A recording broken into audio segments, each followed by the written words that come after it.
We divide your mental condition into 4 categories. I could make a few more, but if I did, it would get too busy. And if I try to cut down to 3, I don't cover the subject. So we call this the color code.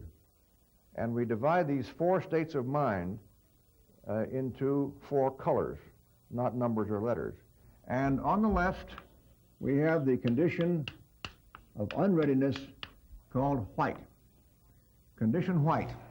Condition white is unready, unaware. We'd like to live in condition white. Many people do.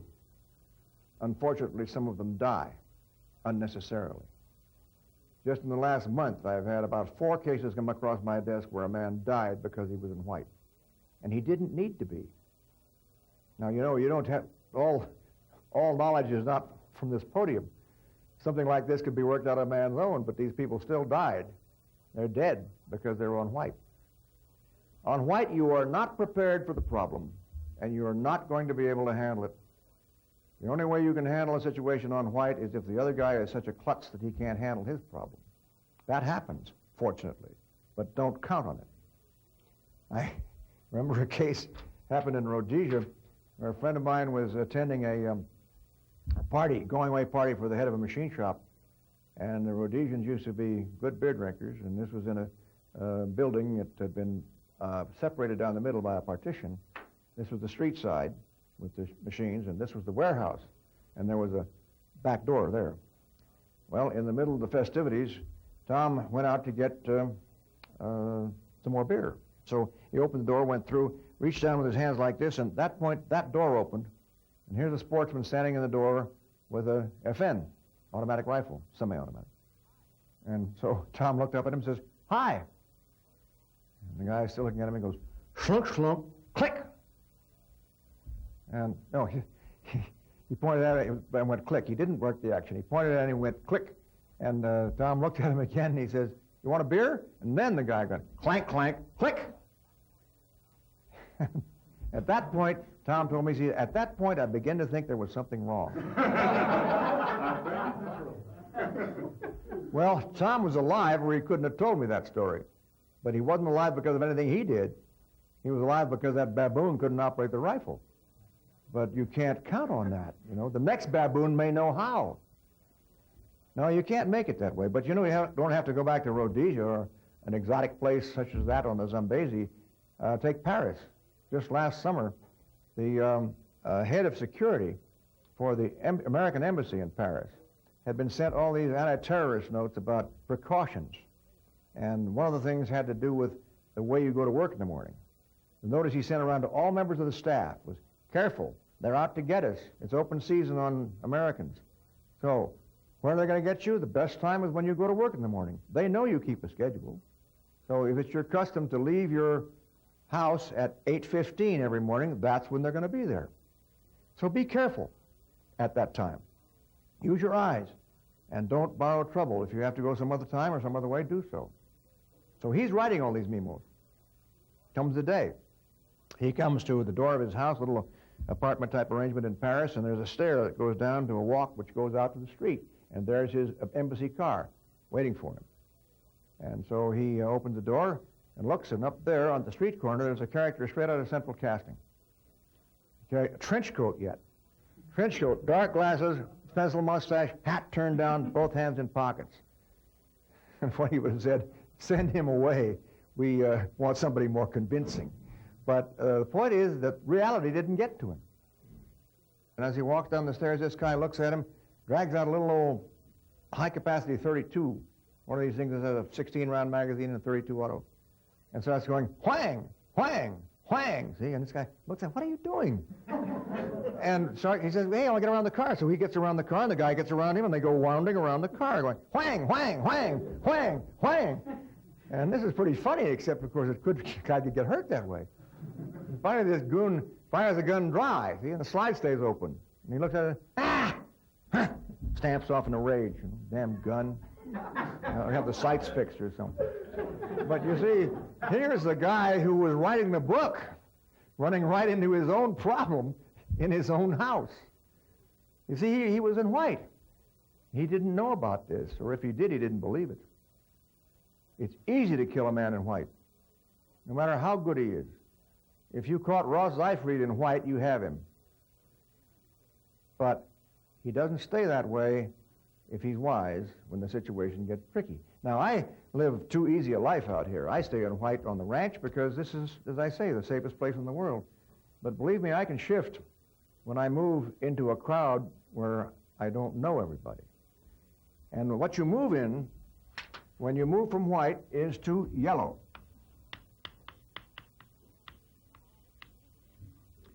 And yellow is a condition of relaxed alert.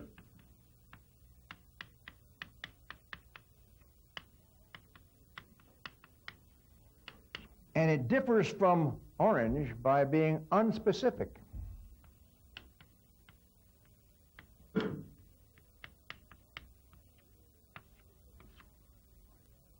You can stay on yellow the rest of your life. It's not hard. But it just happens that when you are on yellow, you know what's going on. You don't shut down your shades. When you're on yellow at an airport, at a theater, on the street, you know who everybody is, and you know why he is there. You watch your six. That's may sound difficult for you. It's not so hard. But you know who's behind you. You can do this in lots of ways. In a car, you have a rearview mirror. On the street, you have storefronts which cut in with glass going backwards. And if there's nothing like that, there's nothing that keeps you facing this way, you can admire the scenery. But you know what's around you on all sides. The hyenas of the world attack from behind, whether they have 4 legs or 2. And if they have any chance at all, they're going to hit you when you're looking the other way. So don't be looking the other way. You'd be surprised how often a head-on confrontation will turn off a certain kind of creep. The man who doesn't have a mission wants somebody who isn't going to be a problem for him. So if he's coming up behind you with his tire chain in his hand, and you say, huh? And he says, somebody else, some other time. It doesn't always work like that, but there's a big help there. The fact that you know what's going on discourages a certain kind of human predator. It was fascinating a couple of years ago. They had a test in, the results were printed in, Science Digest. They took a group of about 15 violent felons. I guess you'd call them muggers, although I don't like the term mugging. It sounds more innocent than it is. You know, mugging is not a matter of play. Well, these people were in the habit of taking people on the street by force and violence with screwdrivers and things, hammers. And they showed them street scenes separately, not in a group. And they asked, then they compared notes on which guys would you take and which guys would you not. And it was remarkable how close the correlation was. These people were practically 100%. They'd say, I wouldn't take him. I sure as hell would take him. Now, what was the difference? The target picked out was unaware. Head down, eyes forward, no feeling of alertness. You can turn off a certain portion of violence just by coming out and looking at everybody, because that puts you in category B as far as the strong arm talk goes. However, that won't do it all the time. That's just part of the way. But in condition yellow, you do know where everything is. You can be likened to a patrol craft on the surface of the ocean with its radar going 360 all the time, around and around and around. You don't have a target, but you know that the world is an unfriendly place, and you know that today you may have to take some sort of evasive action, including the use of your firearm, if it comes to that. Now, the matter of this condition of readiness does not really apply to the state of readiness of your firearm, because the issue is primarily whether you are prepared to take violent action or not with anything. I have gone to complete red once, hands. But in connection with firearms, you do have this additional difficulty to overcome, this reluctance to press the trigger. as you move up the line, that reluctance moves down in its efficiency. You almost won't be able to press the trigger if you're in white. If you're in yellow, it won't be so hard, because you see, in yellow, you have told yourself, it can come. It can come now. Now, if you are on a relaxed alert and you pick up a target, that is to say, this hypothetical radar, which is going round and around, goes, blip, blip, there, something out there. Then you move from yellow to orange. And orange is a condition of specific alert.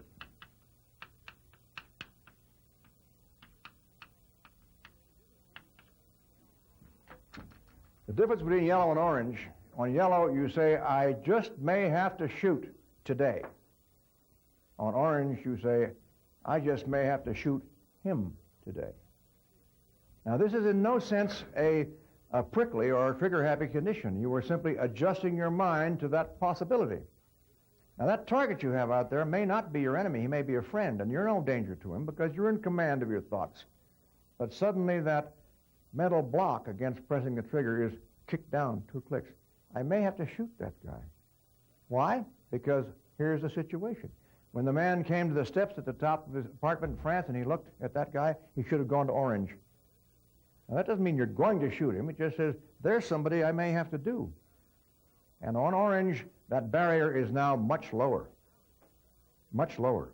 Now if that guy draws a gun, now you are very likely to beat him there because you're watching him and watching his hands, and when he starts to think about it, you're already on him. Now, in the condition of orange specific alert, you don't have an actual target. You have a potential target, and you can shift back and forth. Give you an example. In my case, I came out of a hotel room on the top deck of the Hotel Intercontinental in San Salvador, and as I looked down to my right, there was a man standing at the end of the corridor with his back to the wall and his arms folded, just standing there. Well, you don't push for trouble, and I didn't want to start anything, so I said, I don't know who he is. I went back into my room, and I had some time, and so I wrote a couple of postcards, and I got them ready, and I came out of my room again, and I looked down there, and he's still there. Well, now in San Salvador, you don't go around in white. We had a young man who was going to come here. His name was Schaufelberger, and he was the head of the Naval Assistance Group down there. And he went down there. He was going to come here. He'd paid his deposit, but he got orders, and he canceled out. He went down there, and he was murdered. I'm sure many of you heard about it. Sitting in his car outside the university complex on white. Now, I can't prove this because I can't go back in history, but I feel very strongly that if Commander Schaufelberger had been here, he would not have been on white in Salvador. Now, he's dead, so I can't ask him. I keep insisting this is not theory. This is real. The condition I'm talking about now, though, I came out and I saw this guy, and I said, well, yellow, I've got to do something about that. There may be something here, but I don't know. I'm not really going to go up. I'm going to stay on yellow. I'm going to see what he does. So I turned and walked down the corridor to the elevator, not the elevator, the stairway, fire escape. Went through, walked down one flight. I came through onto the 5th floor, and through that door comes the same guy. Okay, orange. I had my pistol on, of course, which meant that I knew that I might have to use it. But when I saw him come through that door, I said, I may have to use it on him. Well, we were separated by the full length of the corridor, and I figured we better have this. It's a nice, quiet place, and there's nothing he can do to me that I can't do to him first, so let's see what he wants to do. So I walked straight forward, and he walked straight forward. Fancy that. So we got about this far apart in the middle by the elevator, and I touched the button, and the elevator opened, and we both got in the car like this. And hit the button, the elevator goes down to the first deck. And I opened the door and went around like so, and said, Roberto was the concierge, the desk man. I said, Roberto, who's that? He said, that's the house detective. Oh, all right. So, orange back to yellow again. But you see how it works. It works very easily. Once you get the hang of it, it works like no sweat. Now, don't get the notion that when you pick up a specific alert that you drop your general alert. That's not the point. In other words, when you pick up a target, you don't forget about your 6. That's a basic decoy problem. A guy attracts your attention in that way and then hits you from behind. No, you keep your alert going. It's not the question of whether you're searching in all directions. It's a question of whether you're going to shoot or not. And when you get that target on your screen, then you go to orange and say, I may have to burn him. And if he shows you, don't worry about it, mister, I'm from the BATF or something, then you don't shoot him. Let's have no remarks. But if you go to orange and then he declares himself, in other words, he hoists the Jolly Roger, the black flag with the skull and crossbones breaks out, and red. And in red, this decision has been made. Red is fight. Now, you're not shooting just yet, but you have decided that if that guy does something, you're going to kill him. Now, of course, you can say we don't shoot to kill, we shoot to stop, and that's a valid point. But on the other hand, if you put a .45 bullet through a man's chest, he's liable to be in pretty bad shape. So you have to assume that he may die. Now, that says then, I have a target. I know it's a target. I'm going to use my force and violence if he does a certain thing. Now, what would that thing be? Well, it can be a whole lot of different things. We call it the mental trigger. In that situation that I spoke about when I went to full red without any intention of using my pistol, it was to reach for his gun. He was standing right in front of the table in this steakhouse, and he had his 2 guards behind him, and I could see his coat hanging open. And under his coat over here, there was a little nickel-plated Beretta.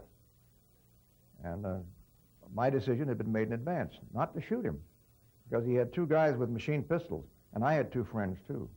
And besides, he happened to be the acting chief of the Air Force, and if I'd burned him, I would have been in all kinds of trouble.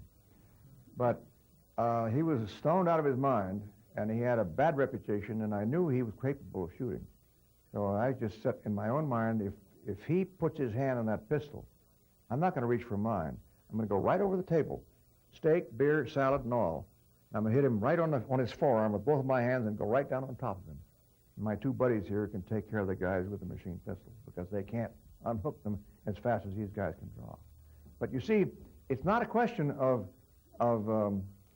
where your weapon is or whether it's loaded or not or all that sort of stuff. It's a question of your readiness to take the necessary action. And it can be shooting, it can be other stuff. But you go to full red and wait for the trigger. The trigger is quite often a gun pointed at you. Sometimes it's just a gun. Sometimes it's the enemy uniform. I can't give you an example of what your mental trigger is going to be in every case, but you must have it ready. Under what circumstances will you shoot? You have made up your mind that you will shoot, you have signed the paper, and you've stuck it on the hook. And that awful decision of pressing the trigger when you must has been made. And you no longer have to argue with yourself. You don't have to make discussions. Now, a couple of people have pointed out that modern police practices have so intimidated a number of young men that the question when the flag flies is not so much am I going to live or die, but whether I'm going to get sued or not. Well, I suggest that those 2 problems should be put in different categories. Here we refer to problem A and problem B. Problem A is staying alive. Problem B is squaring it away with the guys in the uniform. Now, problem B can be bloody serious. Look at Bernard Goetz. But if you don't survive problem A, you won't have to worry about it. So when the flag flies, solve problem A and then see what you have to do about problem B. In any case, there is your code. White, yellow, orange, red. And you can postulate situations in which you shift from one to another. Yellow is the situation you should always be in when you are in presence of a lot of people you don't know. You should always be concerned. Always be aware that this thing can indeed come to you, and if it does, you're not going to be surprised. Now, when you pick up something that looks like it might be worthy of your lethal attention, you shift over to orange and concentrate on that problem until you figure out that it's not a problem. Like when the man told me that the boy was the house detective. That shifts it back into a different area. But you keep your mind on that problem until you solve it. You can stay in yellow for the rest of your life, as long as you're awake. But orange is a bit of a strain, and so you don't want to stay on orange forever, because that's hard on your nerves. You can stay on red as long as you have to, but red is a fighting situation. You really do have a fight or an incipient fight, and fights are usually over pretty quick. So you don't have to worry about staying on red for very long. You may have to stay on orange for longer than you wish. This situation, this arrangement we have here, works. And I have no doubt about it's working. I've been using it now for over 10 years, and I've heard many and many examples of it. And it's so clean that I am amazed that it came down. It must have been an inspiration of some kind. We had one just last year, a friend of mine from this school, up in Oregon this was. And there was a shooting. There were people screaming and guys running around with guns and so on. And it was at night. He turned a corner. There was partial illumination. And he saw this character run out from between two buildings with a shotgun in his hand. And so he came out. He came to here, to the ready position. And he said, "Hold it." And the guy looked at him with a shotgun. All right, he had a target. You see, when he started, he was on yellow, but he didn't have a specific target. But when the man ran up from through the buildings with a shotgun, he went to orange. I think maybe I have a target here. And then the situation was quite obvious that he had, because the fight was back in there. And here's a guy with a gun, and when he says, "Hold it," he looks at me. When I say hold it, he looks at me like that. He says, "All right, red. I'm going to take no further chances. If he doesn't move, I'm going to hold him right here. If that gun comes in my direction, that's my mental trigger." Well, he came up on it, he says, "Hold it!" And the guy goes, "Zzz," bang, one round. Should have been two, but one did it. And everything came out clean as a whistle. Of course, there was a certain amount of noise in the press about this guy, but it went away. Everything worked fine. The thing you've got to start thinking about now is the fact that this is serious. This is for real, and you're, from this point on, going to start thinking about the actual use of your pistol as opposed to the theoretical use. And we strongly commend this system to you. I've even got people who don't know very much about it, like the clerical types who will say, "Why do you suppose that gent was in white?" when they read the newspapers. Because he didn't know any better. I repeat, it's easy to take a man in white. It's very difficult to take a man in yellow. And if he's in orange or red, you've got a problem. You better go back and get yourself a rifle company. So it's not a question of your gun, not a question of whether he has a bigger gun or whether this statement's been coming out in the police circles now, that whether he's got you outgunned. If you've got the mindset, you've got him regardless. And that will save your life. It already has saved a number of lives, if I can believe the people who told me. So it's part of the course, and we think it's probably the most important part of the course. Keep in mind what we mean by these conditions, and under certain hypothetical situations, when you go to movies, when you see things on the screen, tell yourself what that guy should have been in and what he was in. I remember a wonderful novel by Stuart White showing how this would work, say, on the early American frontier in the Mountain Man days. This kid had a pack string behind him, and when he topped out at a ridge in the Rockies, he looked way down there, and he saw a campfire. There was not supposed to be anybody in that campfire. This is not any place anybody's supposed to be. So who do you suppose that is? You better be careful. So he went to orange, and he hobbled his horse and put a muzzle over his nose so it wouldn't whinny, then checked the wind. Very carefully in his moccasins, he moved down on that campfire. And when he got his approach, he started moving around in a circle to see where the wind was. And finally, he got up to where he could see that campfire, about as far as from here to the door. And he reached out and pushed the branches apart. And right at that point, a voice behind said, "All right, mister, just drop that there rifle and walk straight forward." Don't get taken by surprise. You wouldn't live in the Rocky Mountains if you could be. But that's the message. You're not going to be surprised ever again for the rest of your life.